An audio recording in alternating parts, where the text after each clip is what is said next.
আমি আমি কলকাতায় গিয়ে দেখে এলাম আপনাদের বাড়ির সামনে ইংরেজ অফিসাররা এখনো টহল দিচ্ছে।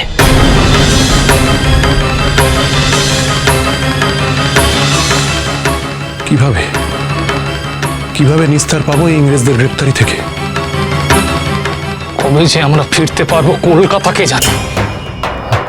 একটা ব্যবস্থা তো করতেই হবে, শীঘ্রই একটা ব্যবস্থা করতে হবে।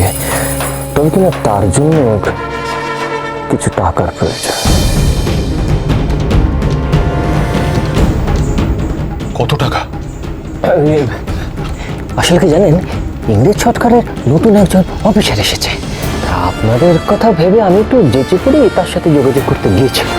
তা তিনি আমাকে বললেন তার হাতে যদি 20,000 টাকা তুলে দেওয়া যায়, তবে আপনাদের উপরে যাবতীয় যা অভিযোগ আছে সব তিনি তুলে নেবেন।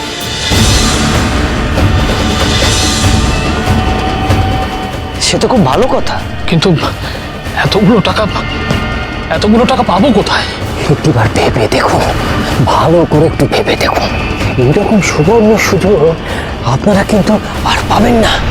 না না, দেখুন, আপনাদের ব্যাংকের লেনদেন আবার শুরু হয়ে যাবে, আর পুরনো যা কিছু টাকা পয়সা সেগুলো সব আপনারা আবার ফেরত পেয়ে যাবে। না না না, সেসব না হয় ঠিক আছে, কিন্তু এতগুলো টাকা আমরা এখন পাবো কোথায়? সে নিয়ে তুমি চিন্তা করো না অমরেন্দ্র, টাকার ব্যবস্থা হয়ে যাবে। কোত্থেকে ব্যবস্থা হয়ে যাবে বিকাশ? টাকা আসবে এই মহলের সিন্দুক থেকে।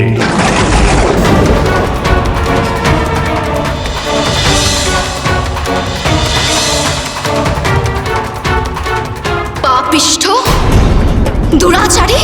আমি আগেই বুঝতে পেরেছিলাম যে তোর নজর এই সিন্ধুকের ওপর পড়েছে।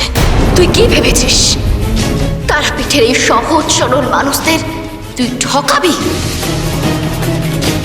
আমি তা কখনোই হতে দেব না। আমিও দেখব যে নিজেদের স্বার্থ সিদ্ধি করার জন্য তোরা কত নিচে নামতে পারিস।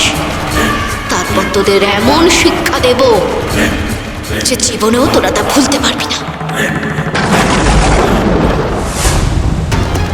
না না না না বিকাশ, না। তুমি কি বলতে চাইছো? মাথা খারাপ হয়ে গেছে তোমার? মহলের সিন্ধুক মানে? গ্রামীণ ব্যাংকের টাকা নিয়ে আমি, তুমি আর সুব্রত কাল কলকাতায় যাব। তাহলে ভুল হয়ে যাচ্ছে। মানে কি বলতে চাইছেন আপনি? ওই গ্রামীণ ব্যাংক থেকে যদি টাকা সরানো হয় তাহলে সবার সন্দেহ হবে। আর তাছাড়া কি জানেন, এখন অবধি যে পরিমাণ টাকা ব্যাংকে জমা হয়েছে তাতে ছিঁড়ে ভিজবে না। কিন্তু গ্রামীণ ব্যাংকের টাকা তো সরাতেই হবে।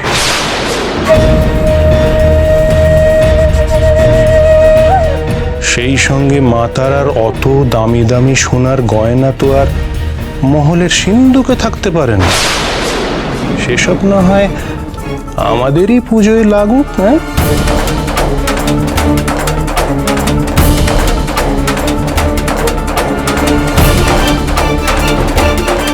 না না বিকাশ, ঠাকুরের গয়না, না না না। আপনার ছকটা গেলা কঠিন, কিন্তু দেখুন ফেলতেও পাচ্ছি না। বিকাশ, বিকাশ, তুমি আমার কথা শোনো। তুমি আমার কথা শোনো অমরেন্দ্র। জলে ডুবে যাওয়া ব্যবসা আবার নতুন করে ভাসাতে চাও না? কাল ভোরেই আমরা মা তারার যত গয়না আর গ্রামীণ ব্যাংকের টাকা পয়সা জমা হওয়া দলিল সব নিয়ে কলকাতা চম্পট দেব।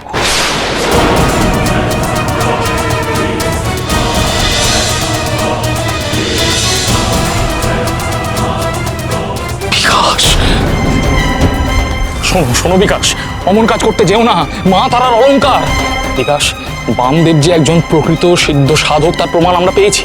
তোমার ছেলের প্রাণ বাঁচিয়েছেন বামদেব। মা তারার গয়না চুরি করছি জানতে পারলে বামদেব কিন্তু। বামদেব কেন?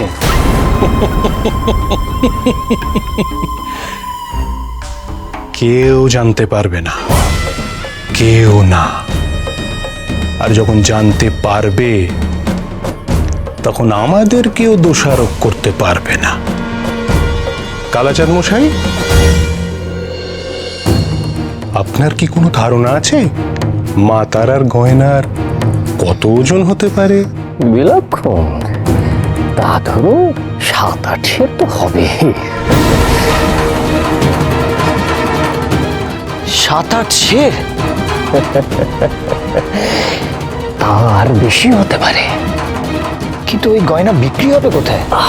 সেই চিন্তা তো আমার, সে ভাবনা আমার। শুধু মাথায় রাখবেন, লাভের 20% ভাগ কিন্তু আমার চাই।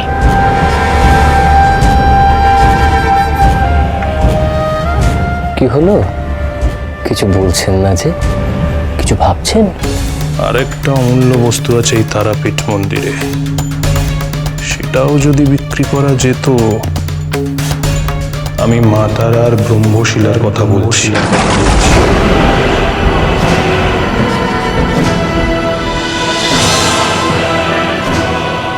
ওই ব্রহ্মশিলার কোনো ব্যবস্থা করা যায়? এই জগতে এমন কিছু নেই যার ব্যবস্থা এই কালাচাঁদ রায় করতে পারে না। কলকাতার এক রাজ পরিবার সম্প্রতি মন্দির করেছে, সেইখানে ব্রহ্মশিলা যদি বিক্রি করা যায় তাহলে ধরুন চোখ বুঝে 20,000 টাকা তো পাওয়া যাবে। আর তার সঙ্গে মায়ের অলঙ্কার আদি গয়নাগাটি আর কি, সেই সব মিলে ধরুন তার উপর আরো 20 থেকে 30,000 টাকা। বিকাশ, বিকাশ, আমার মন বলছে এইসব করতে গিয়ে আমরা একটা বড় বিপদের মধ্যে পড়ে যেতে পারি। মন থেকে বিপদের চিন্তা সরিয়ে লাভের চিন্তা করো অমরেন্দ্র, লাভের চিন্তা। আমি ঠিক যেমনটি বলছি তেমনটি করে যাও। আমার মাথা যে পরিষ্কার সে তো তুমি জানোই। শুধু একটা কথা আমার বলা প্রয়োজন আপনাদের। যত সহজে আপনারা সিন্ধুক থেকে গয়না সরাতে পারবেন, তত সহজে কিন্তু ওই ব্রহ্মশিলা সরাতে পারবেন না। আজ অব্দি যে যে সেই চেষ্টা করেছেন তার ফল কিন্তু হয়েছে মারাত্মক। শুনলে বিকাশ, কালাচাঁদ মশাইয়ের কথা শুনলে? বিকাশ, আমি এখনো বলছি এসব করতে যেও না। অমরেন্দ্র, তুমি কেন এত ঘাবড়াচ্ছ বলো তো? কিচ্ছু হবে না, এছাড়া আমাদের আর কোনো উপায় নেই। ব্যবসা আবার শুরু করতে পারলে কলকাতা আমরাই চালাবো অমরেন্দ্র। সুব্রত, আমি, তুমি কাল ভোরেই সব কিছু নিয়ে কলকাতা রওনা হব। আমি এদিকে গয়না সরাবো, আর সুব্রত একটা নকল ব্রহ্মশিলা নিয়ে যাবে তারাপীঠ মন্দিরে।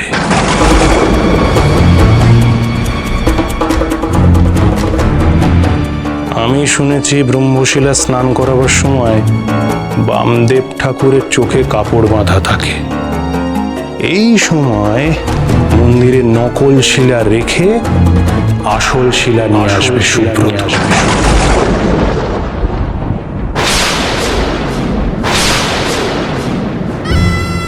আর কালাচাঁদ মশাই, আপনি নৌকো নিয়ে অপেক্ষা করবেন নদীর ঘাটে। বেশ তো তাই হবে। তবে আমি আপনাদের জন্য নৌকোর বন্দোবস্ত করে দেবো, মানে শুধুমাত্র নৌকোর বন্দোবস্তই করে দেব। আর তার বিনিময়ে ওই 20% বকরা, সেইটা আমার চাই। আর এর মাঝখানে যদি কোনো গন্ডগোল হয় তার দায় কিন্তু আপনাদেরই নিতে হবে। কোনো গন্ডগোল হবে না। আমি যেভাবে ছক সাজিয়েছি তাতে কার্য উদ্ধার হবেই। আর দায় দায়িত্ব সব আমাদের। বেশ বেশ, খুব ভালো কথা। শুধু যে কথাটা বললেন সেটা একটু স্মরণে রাখবেন। আমি তাহলে এখন যাই, আবার নৌকোর বন্দোবস্ত করতে হবে তো। কালকে ভোরবেলা নদীর ঘাটে আমি নৌকো নিয়ে আপনাদের জন্য অপেক্ষা করব, কেমন? নমস্কার। না না না বিকাশ, এসবে আমার মন কিছুতে সায় দিচ্ছে না। কিন্তু আর যে ফেরার পথ নেই অমরেন্দ্র। আমরা এসব নিয়ে চলে যাবার পরে মহামায়া আর তোমার স্ত্রী, এদের কি হবে? তার জন্য আমি একটা পরিকল্পনা করেছি।